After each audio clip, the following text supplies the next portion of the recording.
Hello fam, welcome back to my YouTube channel. Day 2 ಇವತ್ತು. ಬನ್ನಿ ಇವತ್ತಿನ ಡೇ ಹೇಗಿರುತ್ತೆ, ಏನಿರುತ್ತೆ, ಮತ್ತು ನಾನು ಯಾವ್ಯಾವ ಪ್ಲೇಸ್ಗೆಲ್ಲ ವಿಸಿಟ್ ಮಾಡ್ತೀನಿ ಎಲ್ಲವನ್ನು ನೋಡೋಣ. ಇವಾಗ ನಾನು ರೂಮನ್ನು ಚೆಕ್ಔಟ್ ಮಾಡ್ತಾಯಿದ್ದೀನಿ. ನೋಡಿ, ನಮ್ಮ ಬ್ಯಾಗು ರೆಡಿ ಇದೆ ಮತ್ತು ವಾಟರ್ ಬಾಟಲ್ ಎಲ್ಲ ಫಿಲ್ ಮಾಡ್ಕೋಬೇಕಷ್ಟೇ. ಎಲ್ಲ ರೆಡಿ ಆಗಿದ್ದೀನಿ. ಬನ್ನಿ ರೂಮನ್ನು ಚೆಕ್ಔಟ್ ಮಾಡಿಬಿಟ್ಟು ಹೊರಗಡೆ ಹೋಗಿ ಸಿಗ್ತೀನಿ. ಇವಾಗ ನಾನು ರೂಮೆಲ್ಲ ಚೆಕ್ಔಟ್ ಮಾಡಿಬಿಟ್ಟು ಹೊರಗಡೆ ಬಂದಿದ್ದೀನಿ. ಇವಾಗ ನಾವು ಹೋಗಬೇಕಾಗಿರುವಂತಹ ಪ್ಲೇಸ್ ಬಂದುಬಿಟ್ಟು ಜರ್ನಿ ನರಸಿಂಹಸ್ವಾಮಿ ದೇವಸ್ಥಾನಕ್ಕೆ ಹೋಗ್ತಾಯಿದ್ದೀವಿ ಇವತ್ತು. ಬನ್ನಿ ನೋಡೋಣ ಏನಾಗುತ್ತೆ ಅಂತ ಅಂದ್ಬಿಟ್ಟು ಬ್ರೇಕ್ಫಾಸ್ಟ್ ಎಲ್ಲ ಮಾಡಿಬಿಟ್ಟು ಮತ್ತೆ ನಿಮಗೆ ಆಮೇಲೆ ಸಿಗ್ತೀನಿ. ಆಗಿತ್ತು ಬ್ರೇಕ್ಫಾಸ್ಟ್ ಎಲ್ಲ ಮುಗಿಸ್ಕೊಂಡು ಇವಾಗ ನಾನು ಹೋಗ್ತಾಯಿದ್ದೀನಿ. ನೋಡಿ, ಇಲ್ಲಿ ಬಸ್ ಸ್ಟಾಪ್ ಇದೆ, ಸಿಟಿ ಬಸ್ ಸ್ಟಾಪು. ಇದು ಬಂದ್ಬಿಟ್ಟು ಸೆಂಟ್ರಲ್ ಬಸ್ ಸ್ಟಾಪು. ಅದರೊಳಗಡೆ ಸಿಟಿ ಬಸ್ ಸ್ಟಾಪ್ ಇದೆ. ಇಲ್ಲಿಂದ ನಾನು ಇವಾಗ ಹೋಗಬೇಕಾಗಿರುವಂಥ ಪ್ಲೇಸ್ ಬಂದುಬಿಟ್ಟು ಜರ್ನಿ ನರಸಿಂಹಸ್ವಾಮಿ ದೇವಸ್ಥಾನ. ಜರ್ನಿ ನರಸಿಂಹಸ್ವಾಮಿ ದೇವಸ್ಥಾನಕ್ಕೆ ಹೋಗುವ ಬಸ್ಗಳನ್ನು ಇಲ್ಲಿಂದ ಹಿಡ್ಕೋಬೇಕು. ಎಲ್ಲಿಗೆ ಅಂತಂದರೆ ಜರ್ನಿ ನರಸಿಂಹಸ್ವಾಮಿ ಟೆಂಪಲ್ಗೆ ನೋಡ್ಬೋದು ನೀವು. ಇವಾಗ ಟೆಂಪಲ್ ಹತ್ರ ಬಂದಿದ್ದೀನಿ. ಒಳಗಡೆ ಹೋಗಬೇಕು, ವೀಡಿಯೋ ಎಲ್ಲ ಶೂಟ್ ಮಾಡ್ಕೋಬೇಕು. ಲಾಗೆಲ್ಲ ಶೂಟ್ ಆಗಿ ಮತ್ತು ನಾನು ರಿಟರ್ನ್ ಹೋಗಬೇಕಾದ್ರೆ ಸಿಗ್ತೀನಿ.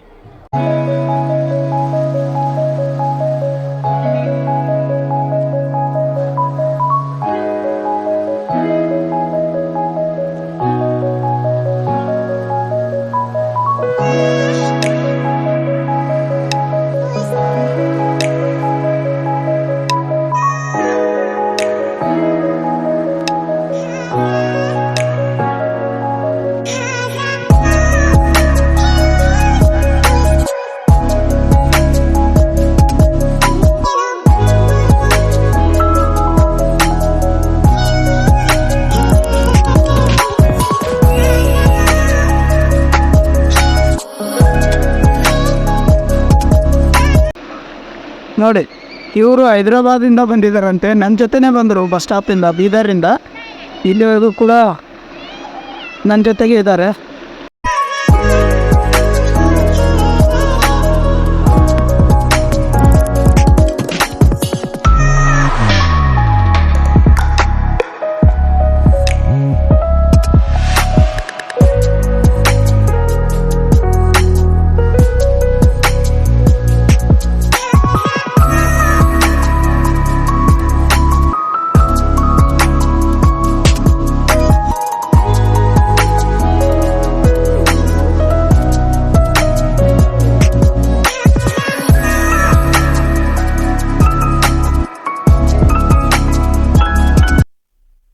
ಇಲ್ಲಿ ನನ್ನ ಲಗೇಜ್ ಎಲ್ಲ ಇದೆಯಲ್ಲ, ಬೆಳಗ್ಗೆ ರೂಮ್ ಚೆಕ್ಔಟ್ ಮಾಡಿದಾಗ ಆ ಲಗೇಜ್ ಎಲ್ಲ ತೊಗೊಂಡು ಮತ್ತು ನಾನು ಹೋಗಬೇಕು ಇವಾಗ ಬಸವ ಕಲ್ಯಾಣ ಕಡೆ. ಬನ್ನಿ ಲಗೇಜೆಲ್ಲ ತೊಗೊಂಡ್ಬಿಟ್ಟು ಮತ್ತು ಬಸ್ ಹತ್ತಿಬಿಟ್ಟು ಆಮೇಲೆ ಸಿಗ್ತೀನಿ. ತೊಗೊಂಡಿದ್ದೀನಿ ಲಗೇಜ್ ಎಲ್ಲ ತೊಗೊಂಡ್ಬಿಟ್ಟು ಬಸ್ ಸ್ಟಾಪ್ ಕಡೆ ಹೋಗ್ತಾಯಿದ್ದೀನಿ. ಮತ್ತು ನಿಮಗೆ ಬಸ್ ಸ್ಟಾಪ್ ಹೋಗ್ಬಿಟ್ಟು ಬಸ್ ಟೈಮಿಂಗ್ಸ್ ಎಲ್ಲ ತಿಳ್ಕೊಬಿಟ್ಟು ಸಿಗ್ತೀನಿ.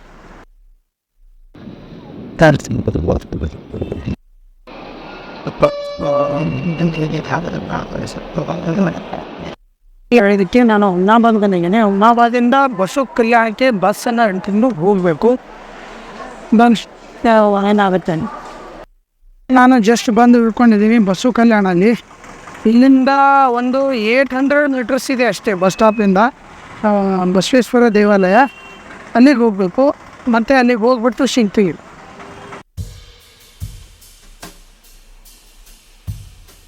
ಇವಾಗ ನಾನು ಹೋಗ್ತಾ ಇದ್ದೀನಿ ಅನುಭವ ಮಂಟಪದ ಕಡೆಗೆ. ಮತ್ತು ಜಗತ್ತಿನಲ್ಲಿ ಅತಿ ಎತ್ತರವಾದ ಬಸವೇಶ್ವರರ ಮೂರ್ತಿ ಇದೆಯಲ್ಲ, ಆ ಕಡೆಗೆ ಬನ್ನಿ. ಬಸವೇಶ್ವರರ ಅತಿ ಎತ್ತರದ ಮೂರ್ತಿ ಇದೆ ಅಂತ ಹೇಳಿದ್ನಲ್ಲ, ಅಲ್ಲಿಗೆ ನೋಡ್ಬೋದು ನೀವು. ಈ ಒಂದು ಎಲ್ಲ ಶೂಟೆಲ್ಲ ಮುಗಿಸ್ಕೊಂಡ್ಬಿಟ್ಟು ಮತ್ತು ನಾನು ನಿಮಗೆ ಸಿಗ್ತೀನಿ. ಅಲ್ಲಿವರೆಗೂ ಸ್ಟೇ ಟ್ಯೂನ್ ಆಗಿದೆ. ಗುರು, ಇದೇನು ಕಾಣ್ತಾ ಇದೆಯಲ್ಲ, ಇದೆಲ್ಲ ಮೂರ್ತಿಗಳು ಕೂಡ ಎಲ್ಲ ಶರಣರ ಮೂರ್ತಿಗಳು ಇವು. ಇವಾಗ ನಾವು ಇಲ್ಲಿಂದ ಹೋಗ್ತಾ ಇದ್ದೀವಿ. ಎಲ್ಲಿಗೆ ಅಂತ ಕೇಳಿದ್ರೆ ಅನುಭವ ಮಂಟಪದ ಕಡೆಗೆ. ಬನ್ನಿ ಹೋಗೋಣ ಗಾಯ್ಸ್. ನಾನಿವಾಗ ಬಸವೇಶ್ವರರ ಅತಿ ಎತ್ತರವಾಗಿರುವಂತಹ ಮೂರ್ತಿ ಅಂತ ಹೇಳಿದ್ನಲ್ಲ, ಆ ಒಂದು ಮೂರ್ತಿಯ ಶೂಟನ್ನು ಮುಗಿಸ್ಕೊಂಡು ಅನುಭವ ಮಂಟಪದ ಕಡೆಗೆ ಹೋಗ್ತಾ ಇದ್ದೀನಿ. ಅನುಭವ ಮಂಟಪದ ಒಂದು ಶೂಟು ಎಲ್ಲ ಮುಗಿಸ್ಕೊಬಿಟ್ಟು ಮತ್ತು ನಾನು ನಿಮಗೆ ಸಿಗೋದು ಬಸ್ ಸ್ಟಾಪಲ್ಲಿ. ಗುರು, ಇವಾಗ ನಾನು ಜಸ್ಟ್ ಬಂದಿದ್ದೀನಿ ಅನುಭವ ಮಂಟಪದ ಮುಂದ್ಗಡೆ. ಈ ಕಡೆ ಅನುಭವ ಮಂಟಪ ಇದೆ. ಯಾವ ಕಡೆ ಅಂತ ಕೇಳಿದ್ರೆ ನೋಡಿ, ಈ ಕಡೆ ಅನುಭವ ಮಂಟಪ ಇದೆ. ಗುರು ಶೂಟೆಲ್ಲ ಮುಗೀತು. ಶೂಟೆಲ್ಲ ಮುಗಿಸ್ಕೊಂಡು ಇವಾಗ ನಾನು ರಿಟರ್ನ್ ಹೋಗ್ತಾ ಇದ್ದೀನಿ ಬಸವ ಕಲ್ಯಾಣ ಬಸ್ ಸ್ಟಾಪ್ಗೆ. ಅಲ್ಲಿಂದ ನಾನು ಬಸ್ಸನ್ನು ಹಿಡ್ಕೊಂಡ್ಬಿಟ್ಟು ಮತ್ತು ಗುಲ್ಬರ್ಗ ಹೋಗಬೇಕು. ನನ್ನ ಒಂದು ಬೀದರ್ ಜರ್ನಿ ಇಲ್ಲಿಗೆ ಎಂಡ್ ಆಗುತ್ತೆ.